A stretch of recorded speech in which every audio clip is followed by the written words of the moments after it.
The U.S. has not necessarily been focused on this country and trade. Donald J. Trump in a press conference that left Canadian negotiators stunned. "We're not rushing into any deal. We're looking for the best outcome for Canada," said Canadian Trade Minister Dominic LeBlanc moments before boarding his flight back to Ottawa, empty-handed. The August 1st tariff deadline looms, and Washington just raised the stakes with a crushing 35% tariff threat. But Canada, led by former Bank of England Governor Mark Carney, isn't blinking. As trade talks stall, economies diverge, and the global chessboard reshapes. One question hangs in the air. What happens when Canada stops playing by America's rules? For decades, the U.S.-Canada trade relationship was hailed as a model of economic integration. By the early 2000s, more than 75% of Canada's exports flowed south of the border, supported by a deeply interwoven supply chain spanning autos, energy, agriculture, and raw materials.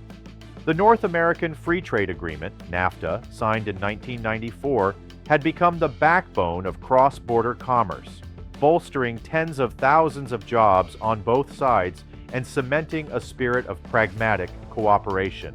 The launch of the USMCA in 2020, though initially contentious, seemed to reaffirm this mutual commitment. Underpinning it all was a tacit understanding. Even with occasional flare-ups, Canada would remain a stable, predictable partner within the broader U.S.-led trade orbit. But the cracks began to show early in Donald Trump's second term. A series of executive orders questioned the value of long-standing alliances. The softwood lumber dispute was reignited. Agricultural exports became bargaining chips. Most notably, a wave of tariff threats returned, culminating in Trump's bombshell decision in June 2025 to impose a 35% tariff on all non-USMCA Canadian goods, effective August 1st. Officially, the White House cited unfair fentanyl-related imbalances as justification, but Canadian officials say those imports represent just 1% of the market and are already regulated. The deeper truth, critics argue, is political. With a volatile domestic agenda and slipping approval ratings, Trump needed a foreign adversary. And Canada, with its steadfast posture and rising global profile, became a convenient target. Suddenly, a trade partner was cast as a problem, and Canada, it decided not to play along. On June 12, 2025, President Trump stood at a podium flanked by steel beams and American flags. "We've been taken advantage of for too long," he declared, unveiling a sweeping executive order that would impose a 35% tariff on all Canadian imports not covered under USMCA. The deadline? August 1st, just 6 weeks away. The justification was familiar: national security, economic sovereignty, and fentanyl. Trump cited a rising tide of synthetic opioids allegedly transiting through Canadian ports, despite Ottawa's own data showing Canadian fentanyl exports to the U.S. accounted for less than 1% of total volume. Critics and analysts saw through the veneer. The fentanyl claim was a political tool, not a factual concern, but behind the headlines was a calculated maneuver. The administration sought leverage, quick leverage, heading into the 2026 midterms. By tying trade to narcotics, Trump framed the issue as both an economic and moral crisis, turning any Canadian resistance into perceived weakness on drugs. To bolster his case, the White House released a National Trade Security Report, warning that LAC's Canadian standards posed a long-term threat to U.S. manufacturing. It listed steel, aluminum, and automotive parts as critical vulnerabilities, especially in key swing states like Pennsylvania, Michigan, and Ohio. The tariff also played well with American producers who had long complained about Canadian subsidies and environmental exemptions. Finally, someone's leveling the playing field, one steel industry lobbyist told Axios. But the surprise escalation, coming with little warning, blindsided Canadian officials. Unlike previous trade spats, this one came not from failed negotiations, but from a unilateral, top-down mandate. No backroom deals, no transition periods. Trump's message was clear: deal or tariff, you choose. From a strategic perspective, the move was designed to shock Ottawa into fast concessions. But it also revealed Washington's shifting posture, not as a cooperative partner, but as a high-pressure dealer demanding compliance. As the days ticked toward August, U.S. negotiators doubled down. Canadian officials were summoned repeatedly to Washington, where terms grew increasingly rigid. The U.S. demanded tighter fentanyl screening, reduced auto subsidies, and stronger labor compliance verifications, even though these issues had already been addressed in USMCA protocols. To many Canadian observers, the goal wasn't better enforcement, it was humiliation.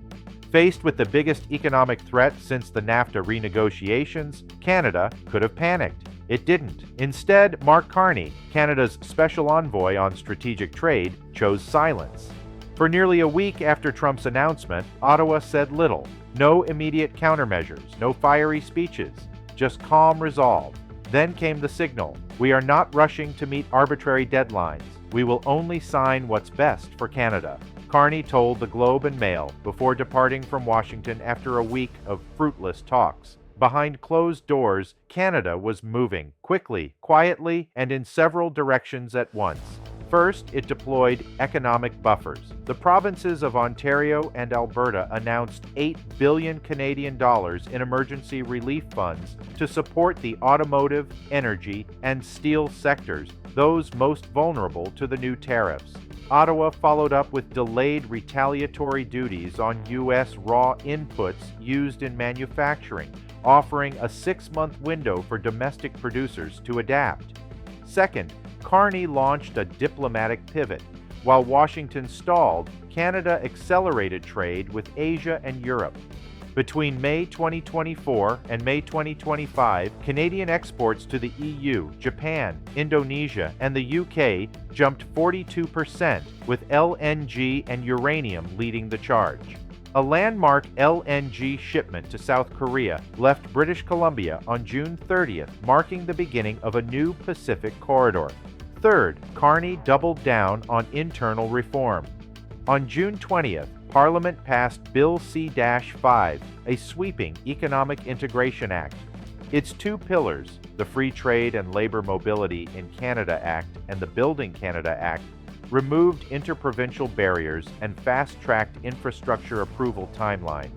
According to federal estimates, this could raise national GDP by 4%, or roughly 200 billion Canadian dollars annually. The message?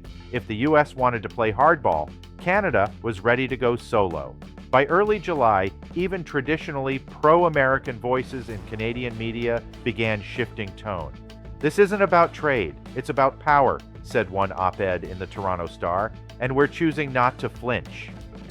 Public support surged. Over 65% of Canadians in a CBC poll approved of Ottawa's stance, even if it meant short-term economic pain. Internationally, allies took note. European envoys quietly praised Canada's restraint. Japan opened discussions about accelerating investment into rare earth mineral partnerships. Meanwhile, Washington found itself increasingly isolated, not just diplomatically, but economically. By refusing to fold, Canada turned time into leverage, and Trump's ticking clock became his own pressure point. As August 1st looms, both nations are locked in a standoff. For the U.S., the tariffs are in place, but so is the backlash. Key industries are already warning of supply disruptions, particularly in auto parts and raw materials sourced almost exclusively from Canada. For Canada, the internal buffers are holding, for now, but no one pretends it's sustainable. Each week under tariffs means lost contracts, rerouted exports, and increasing strain on provincial budgets. Negotiators on both sides remain deadlocked. Washington insists on new concessions. Ottawa refuses to reward pressure with compliance. And the talks, once framed as routine, have become a geopolitical staring contest. There's no easy exit. To lift the tariffs now would make Trump appear weak before midterms. For Canada, signing a bad deal would undercut the economic sovereignty Carney has worked to protect. Instead of progress, each day brings new layers of complexity, economic pain, and political calculation. And in the background, the world watches North America, a continent once known for unity, fracture over ego and steel. In the heart of Windsor, Ontario, Canada's automotive capital, Assembly Line 4 at the Unified Motors plant went silent for the first time in over a decade. The reason? A shipment of specialty steel parts from the U.S. was delayed, not due to logistics, but because the Canadian government had just announced a 6-month delay on retaliatory tariffs, effectively holding off on taxing critical raw inputs.